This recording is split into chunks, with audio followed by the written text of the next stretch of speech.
The changes in the youth movement is more oriented to radicalization. There is, for instance, some new forms of political disobedience, civic disobedience, which are changing quite dramatically, I would say, the landscape of contestation. Welcome to this season of the podcast Research at the Albert Hirschman Center on Democracy at the Geneva Graduate Institute. We are launching this mini-series on youth climate activism, What's Left?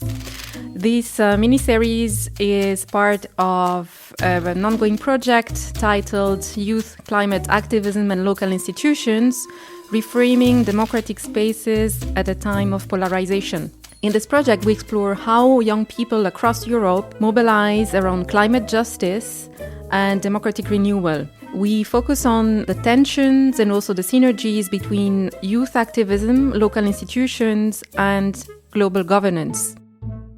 I'm Christine Lutringer, and I have the pleasure of welcoming Yanina Welp today for this episode that will be focusing on the very important question as to what do European youth movements reveal about the crisis of democracy. So when we started the project in 2021, we were faced with very visible climate movements all across the cities, but also globally. And also the question of climate was central in political debates. But there have been important changes in the meantime. To start with, I'd like to ask Yanina, in which spaces have you observed changes in youth mobilization? Hi, Christine. My pleasure to be here talking with you today. Good question. In our first research on 4 European cities, Barcelona, Bologna, Geneva, and Paris, where we focused on youth climate movements, what we found was a lot of similarities in how they were organizing and how they were also contacting the political institutions and how some democratic institutions, innovations, particularly citizens' assemblies, were implemented in the 4 cities. After a while, and particularly after the pandemic, as you said in the introduction, the pandemic changed this environment quite radically. We also observed many differences between these 4 contexts. For instance, just to give some examples, in Barcelona, Fridays for Future is not working anymore. They dissolved in 2023. So it speaks about the illusion of this youth mobilization and also speaks about new forms of engagement, which in the case of Barcelona are much more local, related to the universities or to the territory. If we think in Paris, the scenario is quite different, and I think we will dedicate an episode to the case. And the changes in the youth movement is more oriented to radicalization. There is, for instance, some new forms of political disobedience, civic disobedience, which are changing quite dramatically, I would say, the landscape of contestation. And if we think in Switzerland or in Italy, or meaning in Bologna and in Geneva, we found also different settings quite connected to the institutional context. In the case of Geneva, because Switzerland has this system of direct democracy, the relation with the state is also controversial and tense in many moments between the youth movements and the institutions, but there are more consolidated channels, I would say, in this interaction. And in Bologna, what may affect these changes is the tradition of mobilization, this very rich civil society organization, which traditionally is represented by the labor unions, but now these youth movements are also building or reproducing this social capital in some particular ways. So what we see is a scenario in which many changes have occurred at the level of the youth movements, particularly affected by the pandemic, but also by the context, the local context, and then we could also speak about the global context, no? The war, the Russian invasion of Ukraine first, and many more events the world has been facing since then, the multilateral system, have affected quite radically the position the climate change issue had in the global agenda and in the political agenda in general. So, summarizing, I would say that we have observed many changes affected by context, but also affected by global facts, the pandemic first and other changes later on. And the issue of climate change became more complex and even more challenging than in the past, I would say. And in fact, I've been observing in Bologna, where I've been focusing also some of the project's research, that this has influenced also some reconfigurations and some maybe new or stronger solidarities among movements. Youth movements that have been active on social justice or right to housing have got also closer to the climate movement in order to gain also new strength in terms of their mobilization. And I think what cuts across all the contexts and in Europe, but also more broadly, as you said, is how probably the changing politics and the notion and the practice of polarizing on, instrumentalizing the differences between opinions and also between views on the climate issue has been also quite striking. So how would you define polarization, and how do you feel it has influenced the changing politics, including that of the climate movement? Yes, polarization is a central topic for this conversation. And as you said in the introduction, in 2020, I think there was a general consensus on the relevance of climate change and the need of doing something from formal politics and from the institutions. Even if what was being done was not enough and was not well evaluated for this youth movement, there was a kind of consensus.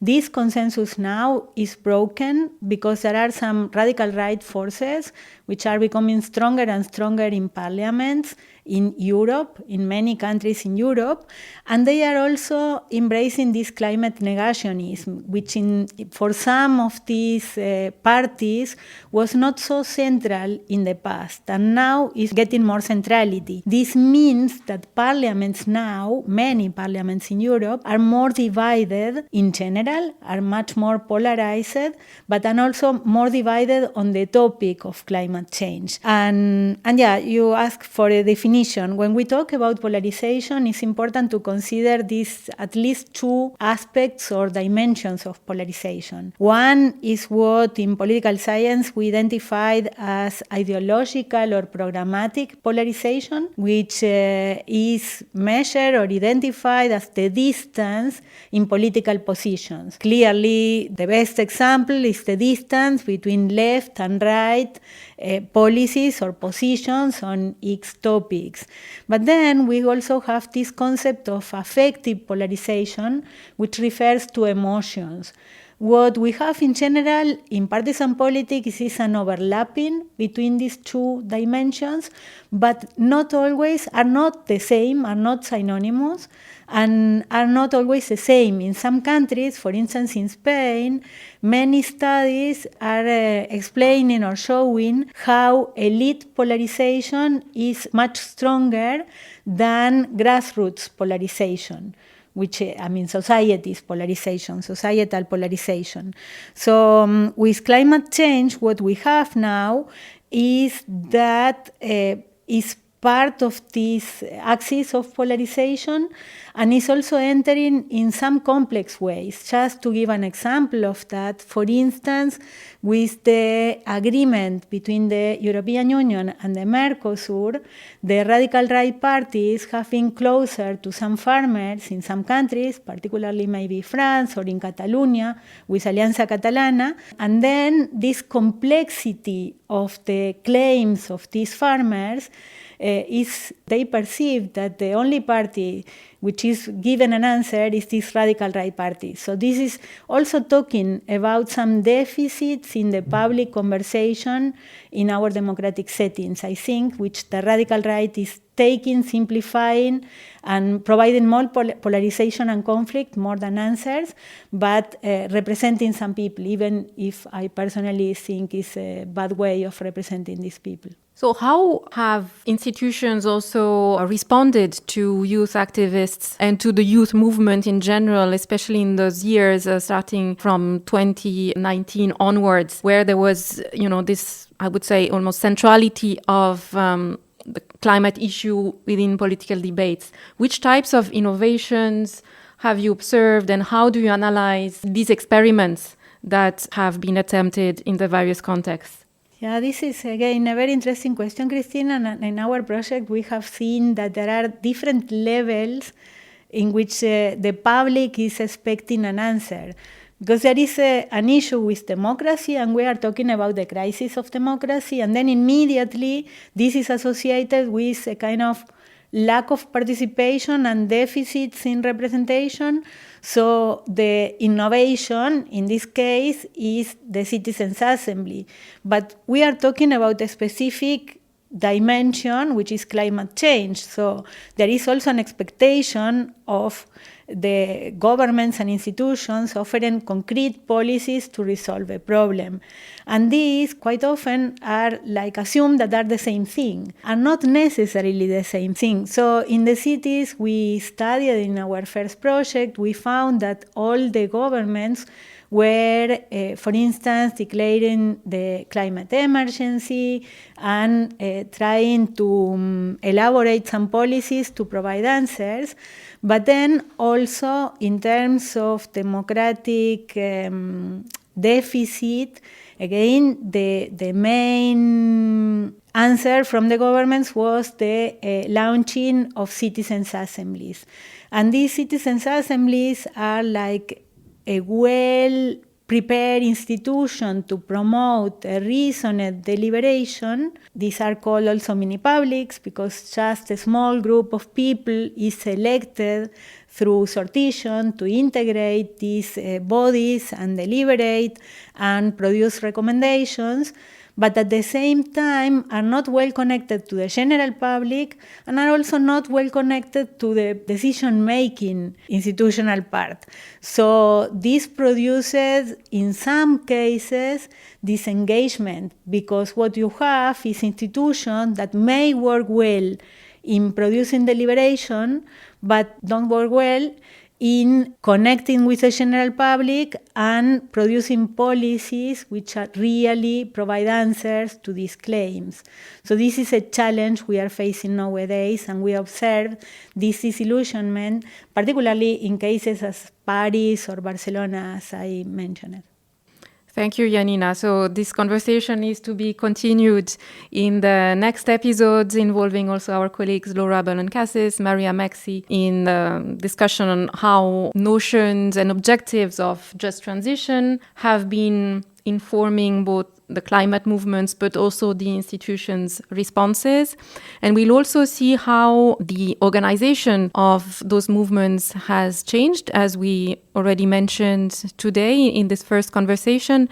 And in particular, civil disobedience has been more and more salient in the strategy that movements have chosen. So we will see that in our next episodes with Laura Bellon-Cassis. And in the meantime, I invite you to subscribe to this podcast and stay tuned with the activities of the Albert Hirschman Center on Democracy. Thank you very much, Yanina. Thank you, Christine. This podcast is part of the project Youth, Climate Activism and Local Institutions, Reframing Democratic Spaces at a Time of Polarization, project which is supported by the Salvia Foundation in Geneva, which is conducted by a team of 4 researchers, Yanina Welp, Laura Ballon-Cassis, Maria Maxi, and myself, Christine Lutringer.